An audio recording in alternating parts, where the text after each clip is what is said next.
નમસ્કાર વિદ્યાર્થી મિત્રો, લાસ્ટ લેક્ચરમાં મેં 14.1 માટે પૃષ્ઠફળના સૂત્રો તમને સમજાવેલા હતા. તો હું એવું માનું છું કે તમે એ સૂત્રોને પાકા કરી લીધા હશે અને આવડતા બી હશે. પૃષ્ઠફળ, ઘનફળ, પૃષ્ઠફળ અને ઘનફળ 13મું ચેપ્ટર, એમાં આપણે પહેલો ટોપિક લેવાના છીએ પૃષ્ઠફળ. તો એના દાખલા 13.1 થી આપણે સ્ટાર્ટ કરશું. તો પહેલા દાખલાની રકમ છે બે ઘન પૈકી પ્રત્યેક ઘનનું ઘનફળ. ઘન કીધો છે એટલે સમઘન. ઘનફળ 64 સેમી સ્ક્વેર છે તેવા બે ઘનને જોડવાથી બનતા લંબઘનનું પૃષ્ઠફળ. હવે જો સમઘનનું ઘનફળ એનું સૂત્ર આપણે આવ્યું નથી, પણ સમઘનનું ઘનફળનું સૂત્ર 9માં આવી ગયેલું છે, બાજુનો ઘન. તો આપણે લંબઘનનું પૃષ્ઠફળ જોતું હોય તો લંબઘનનું પૃષ્ઠફળ મેં તમને લખાવેલું છે 2 કૌંસમાં LB + BH + HL. એટલે આપણે જે લંબઘન બનશે એની લંબાઈ જોહે, પહોળાઈ જોહે અને ઊંચાઈ જોહે. તો આ લંબઘનની લંબાઈ, પહોળાઈ અને ઊંચાઈ ક્યાંથી આપણે લઈ આવશું? તો કે આ લંબઘન બને છે શેમાંથી? તો કે બે સમઘનમાંથી. તો એ સમઘનની જો લંબાઈ, સમઘનમાં તો લંબાઈ, પહોળાઈ, ઊંચાઈ બધું સેમ જ હોય, તો જો એની બાજુનું માપ મળી જાય આપણને તો એનાથી બનતા લંબઘનની લંબાઈ, પહોળાઈ, ઊંચાઈ મળી જશે. તો ચાલો, બે ઘન છે એમાંથી દરેકનું ઘનફળ. હવે હું પહેલા એક સમઘન દોરું છું.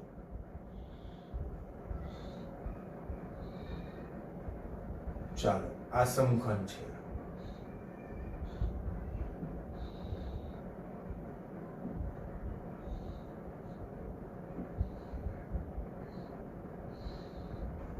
આ સમઘન છે. રેડી? આનું ઘનફળ, તો કે સમઘનના ઘનફળનું સૂત્ર, સમઘનનું ઘનફળ કેટલું આપ્યું છે આપણને? 64 સેમીનો ઘન. ઘનફળ પાછળ ઘન લાગશે, 64 સેમીનો ઘનફળ.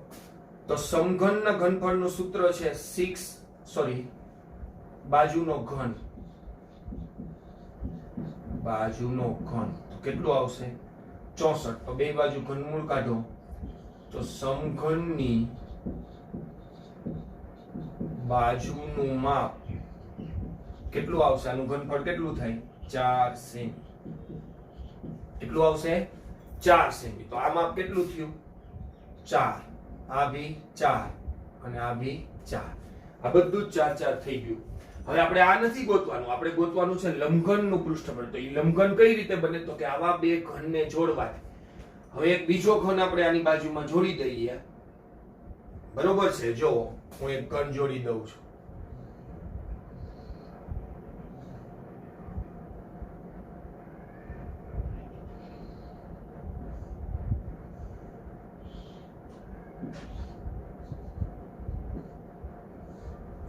આ ઘન જોડી દીધો.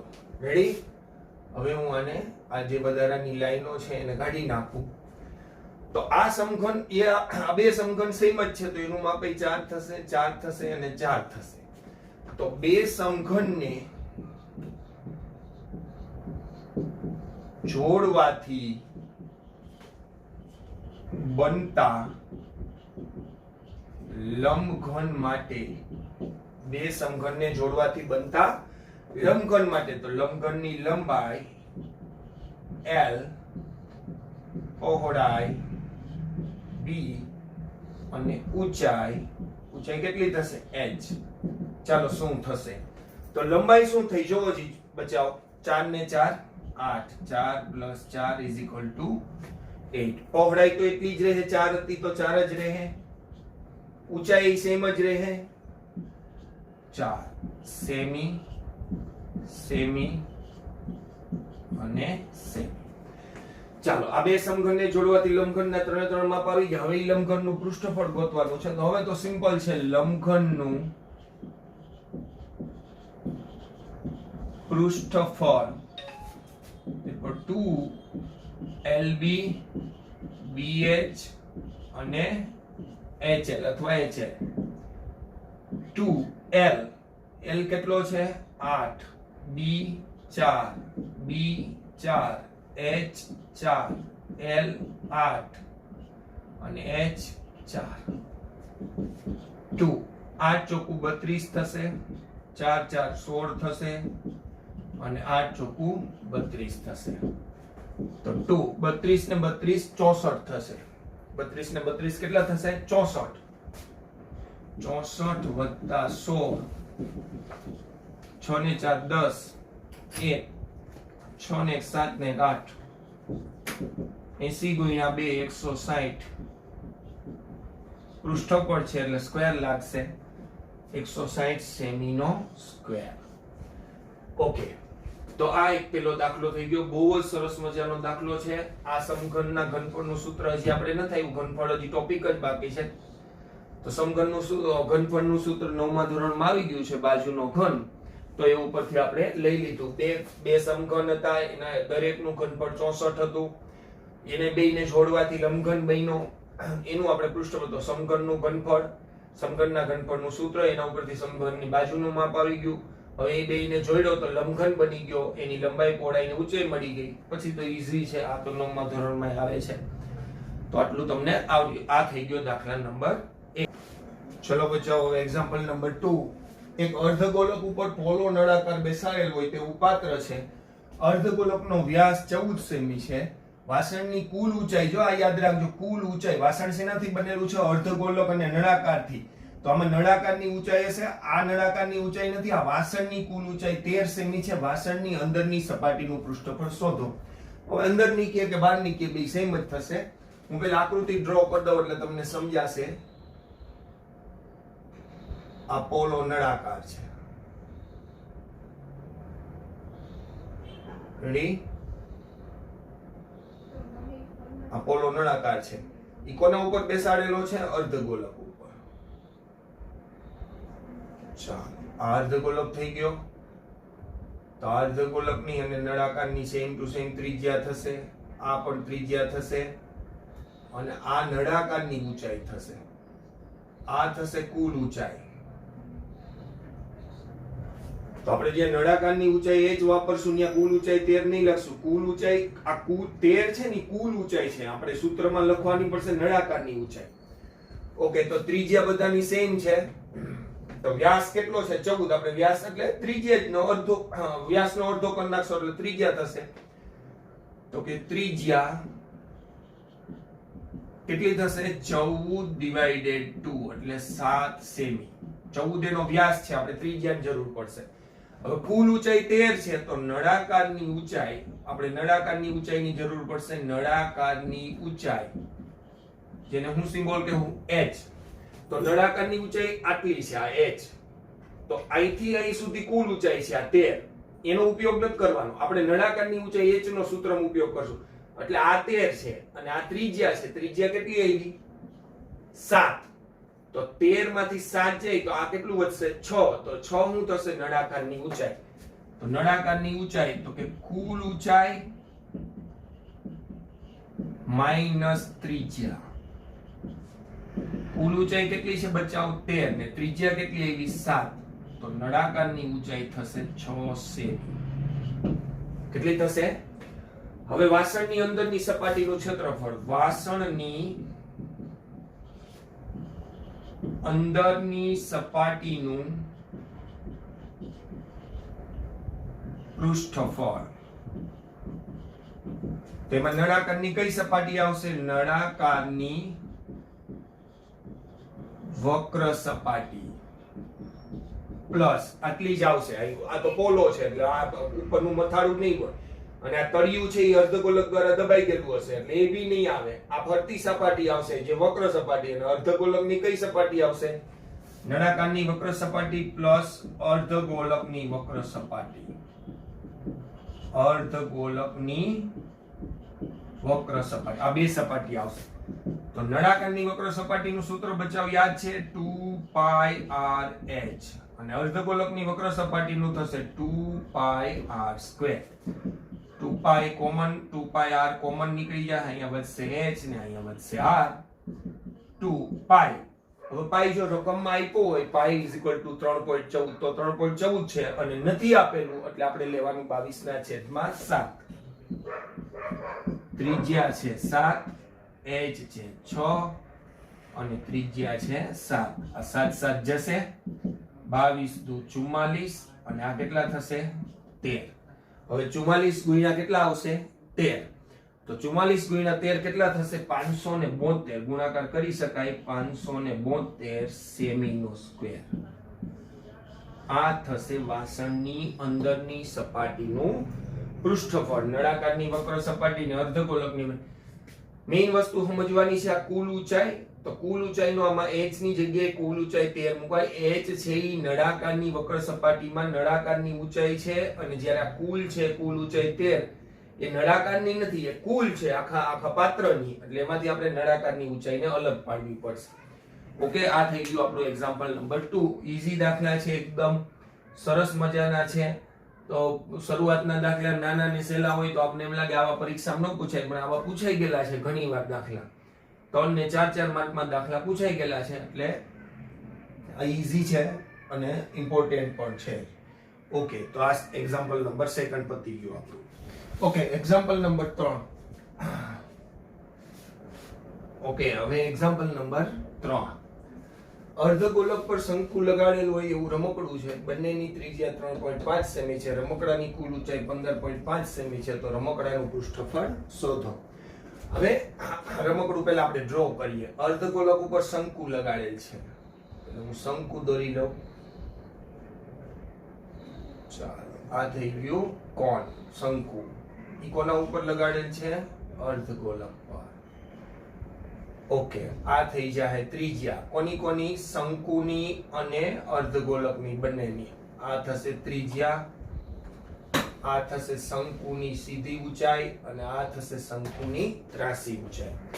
હવે એક વસ્તુ આપણે પહેલા જોઈ લઈએ. જો આપણે આ રમકડાનું પૃષ્ઠફળ માંગ્યું છે, તો હું પહેલા અહીંયા લખી નાખું રમકડાનું પૃષ્ઠફળ. રમકડાનું પૃષ્ઠફળ. તો એમાં કઈ સપાટી આવશે? તો કે શંકુની વક્ર સપાટી આવશે, તળિયું દબાઈ જાય. અર્ધગોલકની વક્ર સપાટી આવશે, એનું તળિયું દબાઈ જાય. એટલે બે જ આવશે, શંકુની વક્ર સપાટી અને અર્ધગોલકની વક્ર સપાટી. તો કે શંકુની વક્ર સપાટી પ્લસ અર્ધગોલકની વક્ર સપાટી. અર્ધગોલકની વક્ર સપાટી. હવે શંકુની વક્ર સપાટીનું સૂત્ર મિત્રો યાદ જ હશે તમને, પાઈ આર એલ. અને અર્ધગોલકનું તો આપણે હમણાં જ ભણ્યા 2πr સ્ક્વેર. તો હવે તમને આ કેમ પહેલા લખ્યું? અહીંયા તમે ત્રિજ્યા ને એવું તો જૂના દાખલામાં, બીજા ને પહેલા દાખલામાં એવું લખ્યું હતું બાજુના માપને ત્રિજ્યા. સૂત્ર તો પછી તો આમાં પહેલા લખવું પડશે અહીંયા. પણ આ એટલા માટે લખેલ છે કે આમાં આપણે કોની જરૂર પડશે. જો r અને l, બરોબર, પાઈ તો 22/7 રહે. r અને l, તો r છે આપણી પાસે. બંનેની ત્રિજ્યા કેટલી છે? ત્રિજ્યા છે 3.5 સેમી. ઓકે, અને 35/10 7/2 લખીએ ત્રિજ્યા. હવે આ કુલ ઊંચાઈ છે. તો કુલ ઊંચાઈ એટલે આ અહીંથી તે અહીં સુધી આટલી કેટલી છે? 15.5. એમાંથી આ ત્રિજ્યા કાઢી નાખું તો નળાકાર શંકુની ઊંચાઈ મળશે. તો કે શંકુની ઊંચાઈ, શંકુને બે ઊંચાઈ છે, એક આ સીધી ઊંચાઈ h અને ત્રાસી ઊંચાઈ l. તો આ મળશે સીધી ઊંચાઈ h. તો કે કુલ ઊંચાઈમાંથી હું બાદ કરશું આપણે? ત્રિજ્યા. તો કુલ ઊંચાઈ કેટલી છે બચાવ? 15.5 અને ત્રિજ્યા કેટલી? 3.3. તો h કેટલો આવશે? 12 સેમી. કેટલો આવશે? 12 સેમી. ઊંચાઈ તો મળી ગઈ. કોની મળી? શંકુની ઊંચાઈ. કેટલી મળી? 12 સેમી. પણ h નું તો કઈ કામ નથી, આપણે તો l જોઈ છે. તો અહીંયા મેં એક પાયથાગોરસના પ્રમેયનું એક સૂત્ર લખાવેલું હતું. આ તમે વિચાર કરો, અહીંયા 90 એંગલ હોય તો આ કર્ણ થાય ને આ બે બાજુ થાય. તો l² બરાબર h² પ્લસ r². તો આ બે છે તો આ મળી જાય આપણી પાસે. તો h 12 નો વર્ગ પ્લસ r 3.5 નો વર્ગ. હવે 12 નો વર્ગ કેટલો થશે? જો 144. 12 ગુણ્યા 12. 3.5 નો તમે 35 ગુણ્યા 35 કરો તો ભી થઈ જાય, અથવા પાછળ 5 હોય તો વર્ગ કરવાનો એક સીધો રસ્તો છે. 5 નો વર્ગ 25 અને 3 પછીનો આપણો 4 એટલે 3 ચોકુ 12, તો 12 એટલે 12.25. તો l² બરાબર આ બેનો સરવાળો આવશે 156.25. આ l² આવ્યો. આપણે શું જોઈએ છીએ? l. તો હવે આનું વર્ગમૂળ કાઢશું l. હવે જો વર્ગ તો ગમે એ આંકડાનો આપણે આવડી જાય બચાવ કે કોઈ પણનો 2 વાર માનો કે 45 નો વર્ગ કહે તો 45 × 45, 63 નો વર્ગ કહે તો 63 × 63. પણ વર્ગમૂળ કાઢવામાં આપણે શું કરશું? જે આ નિયમ વાપર્યો હતો ને 5 નો વર્ગ 25 ને આના પછીનો આપણો 2 નો ગુણાકાર ઈ જ આ કરશું. 25 નું વર્ગમૂળ 5 પછી પોઈન્ટ 156. કયા બે ક્રમિક આંકડાનો ગુણાકાર 156 થશે?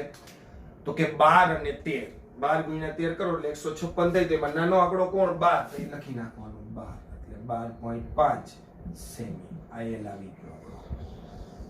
ઓકે, તમને કોઈ બીજી રીત વર્ગમૂળ શોધવાની આવડતી હોય તો એ પણ લગાડીને તમે કરી શકો. હવે આપણી પાસે બધી જ વસ્તુ છે r અને l. તો હવે આપણે અહીં આગળ વધશું પાછા પાઈ ને r. ઓકે મિત્રો, હવે એક્ઝામ્પલ નંબર 4. 7 સેમી બાજુના માપ વાળા સમઘનની ઉપર એક અર્ધગોલક મૂકેલો છે. હવે સમઘનની ઉપર અર્ધગોલક મૂકશું એટલે એકદમ બંધ બેસતું તો આવશે નહીં. એ સિમ્પલ વસ્તુ, એ ચોખ્ખી ખબર પડી ગઈ. કારણ કે સમઘન છે એ ચોરસ આકાર છે અને અર્ધગોલક માંથી મૂકશો તો અર્ધગોલકનું તળિયું વર્તુળ હશે તો એ બંધ બેસતું તો આવશે જ નહીં. તો અર્ધગોલકનો મહત્તમ વ્યાસ શું હોઈ શકે? આ તો આકૃતિ દોરશું તો જ આ પ્રશ્નનો તો જવાબ મળી જાય. અને પદાર્થનું પૃષ્ઠફળ શોધો એ ગણવું પડશે. ગણીને પછી ખબર પડશે. તો પહેલા હું આકૃતિ દોરું, એક સમઘન દોરું.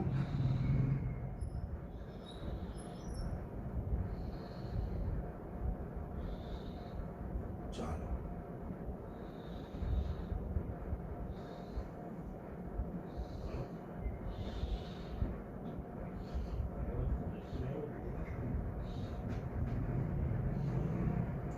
આ સમઘન થઈ ગયું. એની બાજુનું માપ 7 છે. સમઘનને તો બધી બાજુ સરખી જશે એટલે બધી બાજુનું માપ થશે 7. ઓકે, હવે એની ઉપર અર્ધગોલક બેસાડેલો છે. એટલે જો હું ડ્રો કરું છું તો અહીં અર્ધગોલક બેસાડી દો તમે. અર્ધગોલકનું તળિયું છે, આમ ઊંધો બેસાડવાનો છે. ઓકે, તો આ થઈ ગઈ અર્ધગોલકની ત્રિજ્યા. આ થઈ ગઈ અર્ધગોલકની ત્રિજ્યા. બે ત્રિજ્યા ભેગી કરો તો શું મળે? વ્યાસ. અને આખી લાઈન ને જોવો તમે તો એ શું થશે? સમઘનની બાજુનું માપ. તો સિમ્પલ વસ્તુ છે.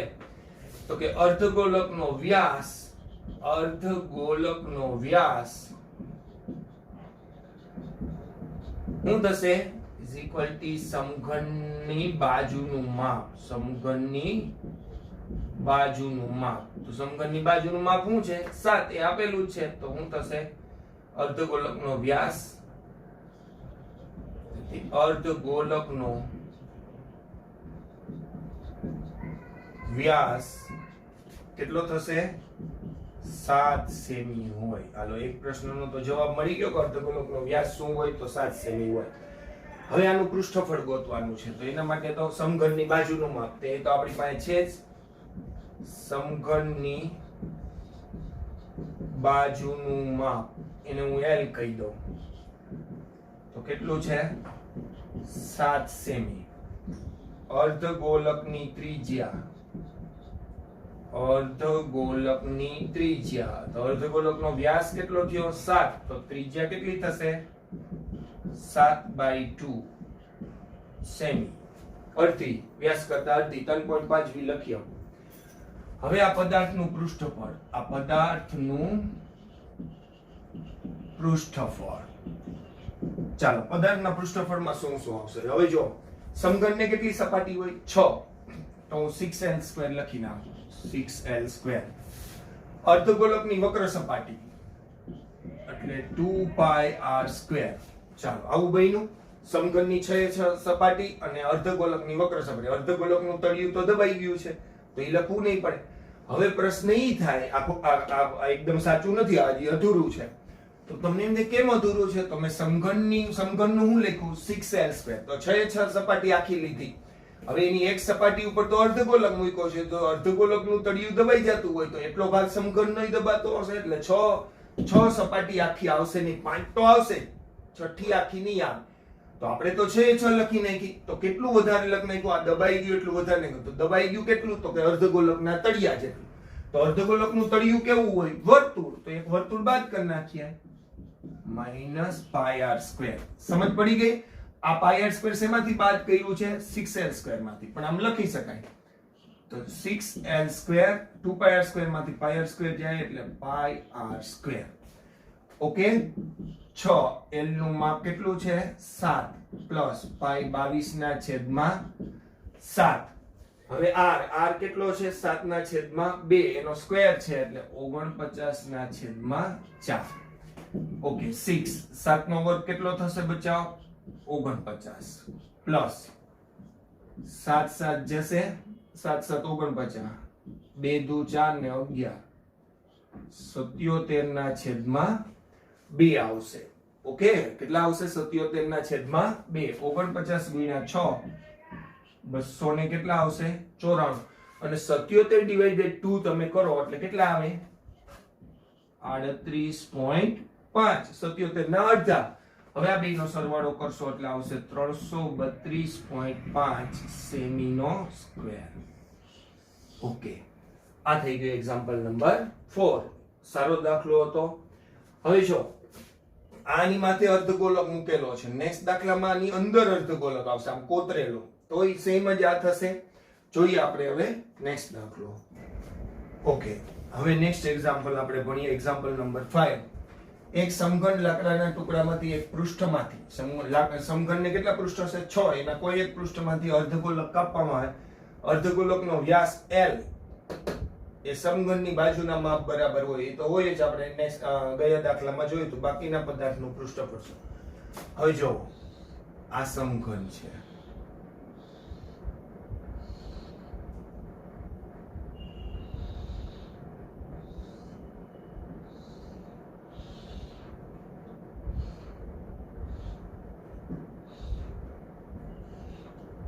આ સમઘન છે. ઓકે આ એના 6 પૃષ્ઠ છે 1 2 3 4 અને આ બાજુ 5 ને પાછળની સાઈડ 6. હવે એના એક પૃષ્ઠમાંથી અર્ધગોલક કાપવામાં. હવે આપણે લાસ્ટ દાખલામાં માથે અર્ધગોલક મૂક્યો તો અહીંયા અહીંથી અર્ધગોલક કોતરી લેવાનો છે આવી રીતનો.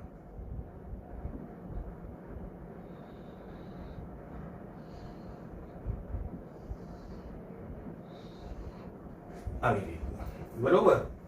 તો સમઘનની બાજુનું માપ, સમઘનની બાજુનું માપ કોના જેટલું છે તો કે અર્ધગોલકના વ્યાસ જેટલું. તો અર્ધગોલકનો વ્યાસ કેટલો આપેલો છે l, તો સમઘનની બાજુનું માપ થશે l સેમી. સેમી નહીં લખીએ કારણ કે આપેલો નથી એકમ. અર્ધગોલકની ત્રિજ્યા, અર્ધગોલકની ત્રિજ્યા r, તો એનો વ્યાસ કેટલો છે l, તો ત્રિજ્યા શું થશે l/2. શું થશે l/2. હવે આ પદાર્થનું પૃષ્ઠફળ જો, પદાર્થનું પૃષ્ઠફળ સેમોની જેમ જ આવશે. સમઘનની 6 સપાટી એટલે 6l². પછી અહીંથી અર્ધગોલક કાતરી લીધો એટલે અંદરની સપાટી બની ગઈ. અર્ધગોલકની અંદરની કઈ સપાટી આવશે વક્ર, તો 2πr² અને તળિયું ઉપરથી કોતરાઈ ગયું હશે એટલે એટલું માઈનસ કરવું પડશે, તો -πr². આ -πr² શેમાં થશે 6l² માં, કારણ કે આની 6 લઈ લીધી. હવે અહીંથી અર્ધગોલક આકારનો ખાડો પાડી દે એટલે આ એને એક પૃષ્ઠ ઉપર આટલું કપાઈ જશે. તો આ 6l² શેમાંથી બાદ છે આમાંથી 6l² પ્લસ 2πr² માં πr² જાય તો πr², 6l². હવે l એટલે સમઘનની બાજુમાં, એ તો l જ છે. પાઈ r², તો r એટલે અર્ધગોલકની ત્રિજ્યા, ઈ શું છે l/2, તો l/2 નો સ્ક્વેર. તો 6l² પ્લસ પાઈ l²/4. તો l² કોમન લઈ લ્યો તો શું આવશે 6π/4. ઓકે આ જવાબ આવી ગયો. તમને એમ થાય આવું કેમ જવાબ આવ્યો, તો આપણે આંકડા નથી આપ્યા, અજ્ઞાત સંખ્યાઓ આપી છે તો અજ્ઞાતમાં જવાબ આવશે. હવે બુક્સમાં આનો જવાબ પાછળ આવો છે l²/4 24 + પાઈ. તો આ બે સેમ ટુ સેમ છે, જોઈ લો 4 લસા લઈ લો, 4 24 + પાઈ અને 4 આગળ લઈ લો એટલે આ બે જવાબ ઇક્વલ જ છે. બરોબર, આ બે સેમ જ છે. બુક પાછળ આવો આપેલો છે, આપણે આવો આવ્યો, બે જવાબ સરખા છે. ઓકે તો આ 5 દાખલા આપણે આજે ભણ્યા. બાકીના દાખલા પૃષ્ઠફળના આપણે નેક્સ્ટ લેક્ચરમાં ભણશું, શુક્રવારના લેક્ચરમાં. આજે આ 5 દાખલા તમે રિફર કરજો, સૂત્ર પાકા કરજો. નેક્સ્ટ ટાઈમ આપણે મળશું ત્યારે તમે પાછા સૂત્રો જોઈ લેજો લેક્ચર શરૂ થાય એ પહેલા. એટલે ચેપ્ટર ઈઝી છે, 8 માર્કનું ચેપ્ટર છે, તો ઘણું સરળ અને વધારે માર્ક વાળું ચેપ્ટર છે. વેઇટેજ વધારે છે આનો, તો ફાયદો રહેશે, તમને ફાવી જશે.